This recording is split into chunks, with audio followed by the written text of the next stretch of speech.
ils viennent chez toi à 5h du mat, 5 ou 6h pour commencer à filmer tes scènes de portrait. Je n'avais pas dormi, j'avais fait des tiramisu toute la nuit. J'avais dormi une demi-heure. Vraiment j'ai fait clic hop. Je commence à tourner les scènes du portrait donc le matin pour qu'en fait t'aies toute l'après-midi plus après le soir le dîner, mais toute l'après-midi pour cuisiner et le dîner. Ils t'obligent, et ça c'est de partout, et même si je vous le dis vous allez le remarquer même pour la télé-réalité, pour les Marseillais et tout. En gros quand ils te posent une question, tu dois pas répondre par oui ou par non, tu dois répondre par la question. Donc par exemple tu vas dire est-ce que tu penses que Jessica c'est une bonne personne? Et en fait tu dois reprendre la question, tu dois dire je pense que Jessica c'est une bonne personne. Donc c'est un truc que tu aurais peut-être jamais dit par toi-même, mais comme ils t'ont posé la question, tu dois reformuler. Tu dois pas dire oui, oui c'est une bonne personne. Et en fait c'est en fonction des questions qu'ils te posent qu'ils vont te faire dire ce qu'ils veulent. Par exemple, c'est pas que t'arrives et tu dis là il s'est passé ça et tout, à un moment donné il y avait Jessica, enfin s'il faut t'en aurais jamais parlé. Et en fait eux ils vont te poser des questions exprès pour que tu en parles.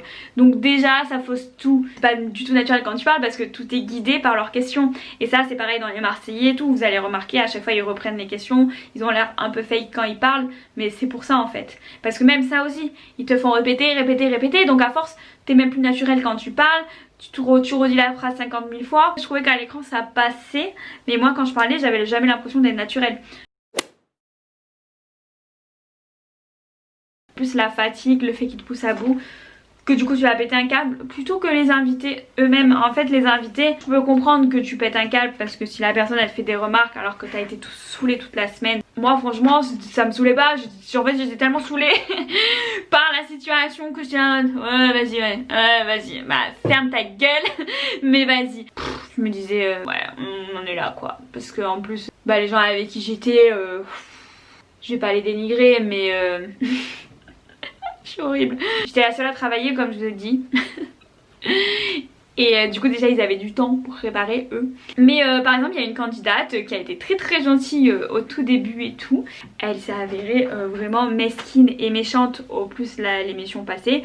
Et du coup elle avait une vraie haine contre moi. Et moi quand ils sont passés ils étaient là en mode ouais Sarah on va la là, Sarah on va la là. Ils étaient d'une mauvaise foi incroyable parce que du coup ils savaient que... Pourtant je me la suis pas du tout pété dans l'émission hein. Franchement j'essayais d'être humble et tout. Même quand je gagnais tous les jeux, ben ça me gênait justement. Je me disais putain peut-être qu'il faut que je perde pour pas trop qu'ils captent que... Voilà. Ils savaient en gros qu'elle allait avoir un peu de niveau. Et du coup ils étaient très critiques et ils se sont dit on va la démonter. Donc merci. C'est de la mauvaise foi. Après tout le monde l'a dit dans les commentaires et tout. J'avais un peu checké sur Twitter. Chose à ne jamais faire quand vous passez à la télé. En fait moi j'étais consciente que ça allait se voir. Donc limite ça me faisait rire jaune. Enfin je me suis dit je reste fidèle à moi-même. Je pense que si eux ils sont méchants ça se verra à la caméra.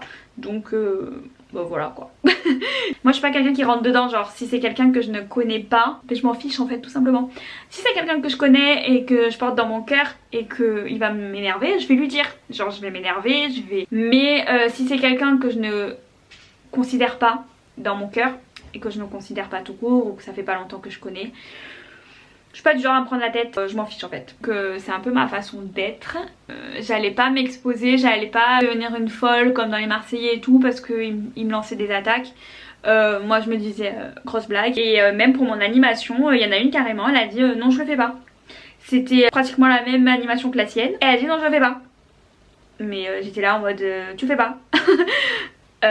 Ok, c'est un peu le principe du jeu. Ouais non j'ai pas envie, je le fais pas. Ça n'a pas été montré à la caméra parce que même la prod était en mode ouais bah sinon faudrait faire, c'est sympa parce que toi Sarah l'a fait pour toi donc fais son animation quoi. Elle ne voulait pas participer à l'animation alors qu'elle savait même pas ce que c'était hein. Genre juste elle a dit je fais pas l'animation.